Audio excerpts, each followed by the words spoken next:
My name is Lodewijk Abspoel, and indeed I replaced Leo de Vrees. His wife came back from the hospital this morning, and she's doing fine, so he's doing fine too. Uncertainty. The weather, you cannot predict the weather. Some people, NGOs, whom I met 6 years ago, my first meeting on MSP, they said, well, we are in favor of the wind. And this was a birds NGO association in the Netherlands. So I asked them, what's about the birds? No, we're in favor of the wind.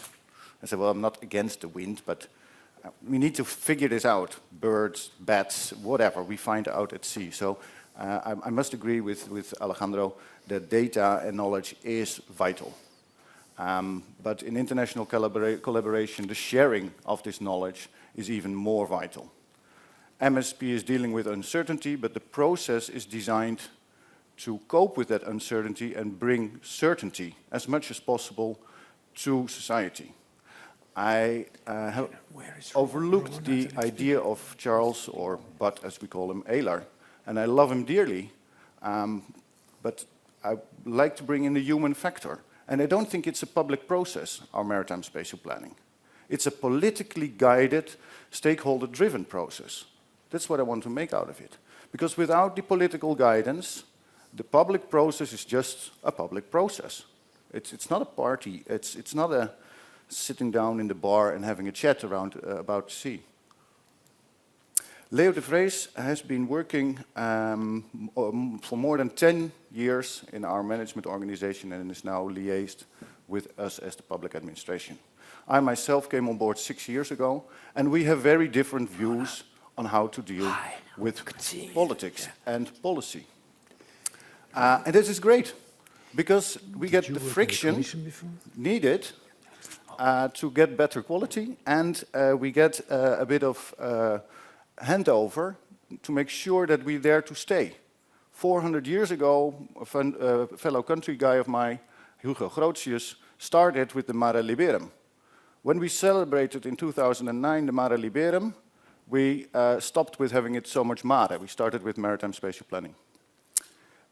In 2001, I was doing aviation management and dealing with stakeholders there, and Leo was doing Flyland, the idea of putting an airport in front of our Dutch coast. Bear this in mind, because I'll get back to it later on. We didn't build it for various reasons, not being the money, but public and political support at the end of the day. This is what our first maritime spatial plan looked like. Very limited, just only oil and gas and shipping. Shipping, which made our nation great, and oil and gas we found, and we said, oh, that shall not be together in one place. Well, you can imagine going with a 200, 300, 400 meter vessel, heading for your oil rig. It doesn't work. We don't need to have that as an evidence base on the maritime spatial planning. This is common sense, one would think.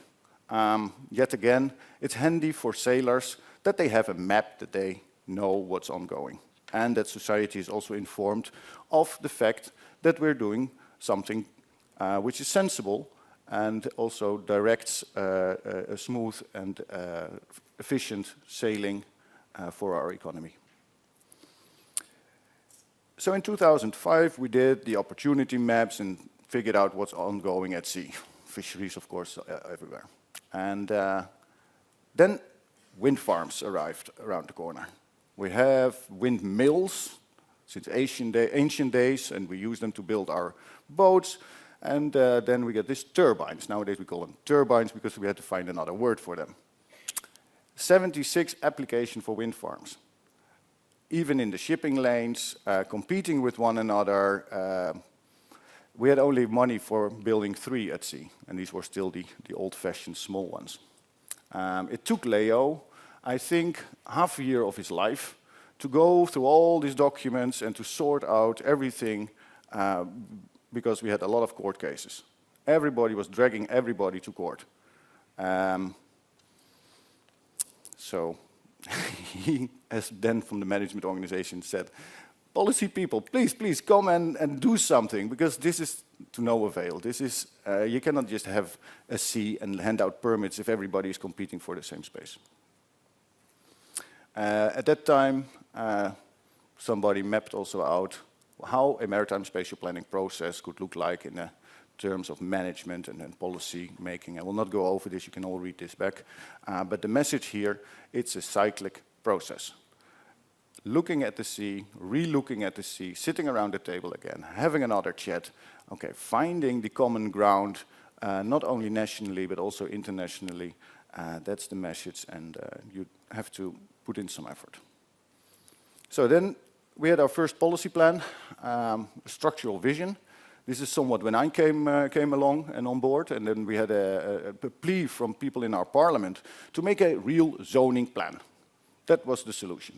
If we zone the sea, then we are on the safe side. But I came from land planning, and zoning at sea is not so easy.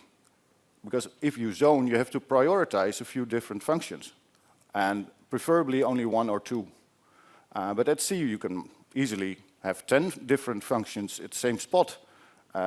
So making a zoning plan is a hassle which will cost more work than it actually delivers. So we said, okay, let's have at least a structural vision. Where would we consent to certain type of activities and not? And we did a strategic environmental assessment for that. And we had an agreement finally in politics that we would find space for 6,000 megawatts. This 1,000 square kilometers is easy rule of thumb. We use 6 megawatts per square kilometer. And of course, below the sea level as we already fight the sea for 200 years. For us, it's a no-brainer. Oh, yeah, back then, carbon capture and storage was also something.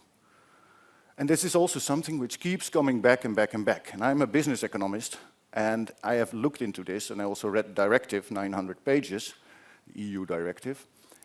We're not going to build a new billion-euro industry who is depending on a source which we try to get rid of to save the ocean and the earth and the people who live on it.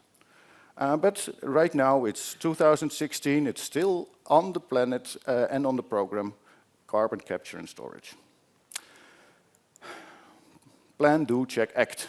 It's not something invented for MSP specifically, but it applies, it applies, it applies. Unfortunately, both on the economic side and on the ecological side, we have a lack of actual real-time information and data. So this is an uncertainty you need to deal with. Last week we published the maritime economy figures for our country, and they are glooming and booming. It's brilliant. But the downfall of the oil and gas and the offshore industry is kicking in right now. So the newspaper and internet is far more accurate in terms of how big is our blue economy and also how much pain do our stakeholders have. So it's plan, do, check, act on a level of 10 years, 5 years, 2 weeks, 1 day, maybe even 5 minutes. But it's also having somewhat of a vision.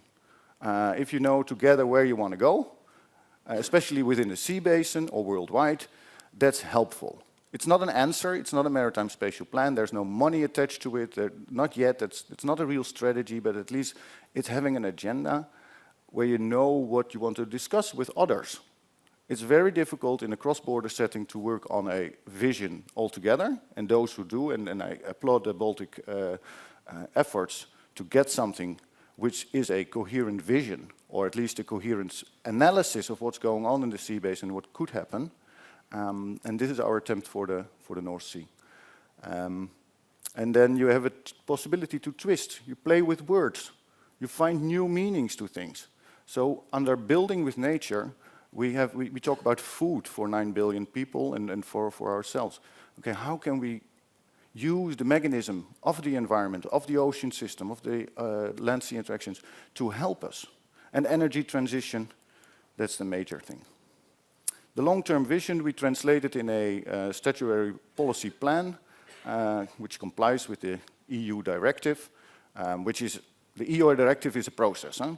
It describes the best way to do the process and also to do cross-border cooperation. Oh, yeah, somebody did put it in again. Carbon capture and storage. Yeah, even if you're in charge of a process, you have to take on board what people like to put in there. horrible. But okay, so this is what it looks like. It's not too detailed. It's not a nautical chart, but it gives an indication of where we would consent to things and not. And I have a pointer. These areas are our designated areas where we will allow wind farms. This is the Dogger Bank, which has just been finally put forward as a marine protected area for the habitat, so the sea bottom floor. Very favorite part of the shallow North Sea for fishermen and bottom trawling, and there's never been that much fish after the Second World War in our sea as right now. But the quota are not there, and the space is slowly being taken away from the fishermen. So they are really cross with us because we don't give them a perspective. They don't want money, and no, they want to fish. And they want their grandsons also to fish still, and they hunt for fish. So then we tell them, well, maybe seaweed growing. Well, there's not a business yet, so there's no perspective for them. Oil and gas, which we find all over a bit, they have all these structures. But what's the perspective for these companies? Is that in the plan? Because offshore wind are different companies than offshore oil and gas. Luckily, they found one another and they see, okay, at least within the infrastructure, we can work together in this transition. We have applications for wind farms near to oil platforms so that they don't have to be operated with dirty energy, as I may say. So we're ready for international cooperation. And we have a political deal since this year to work on offshore wind. And that's really helping us. Politicians from all the countries around, and Ireland, and France here, Norway, they've said, okay, let's work together for cheap, environmentally sustainable offshore wind. And this is what it might look like. This is what actually convinced them, this picture, made by an architect, that it's really necessary. And also a game we made for them to say, okay, look at what is needed as investments up front and how fast this development will go. And then there's the plan of the Dogger Bank. I told you about the Dogger Bank. This plan was launched at the same day that we sent a letter to Parliament that we're going to protect that area as a vulnerable habitat. Indeed. The NGOs have said we could do this the same thing, but floating only costs 4 times as much. The lessons learned, go and read it back because I'm out of time. I wanted to show you one more. Oh, there we are. This is Leo. And he took all these lessons learned and sitting down together with our stakeholders around maps discussing the energy transition. All 4 pillars, NGOs, the business world, the public administration, and the scientists all together around one table, and the maps could turn around. The main message of Leo, and I think I have to agree, well, this is me actually, and this is Leo, and he was in Africa. And the more and more I believe that indeed he is right. You should stampede together. Thank you very much. Thank you very much.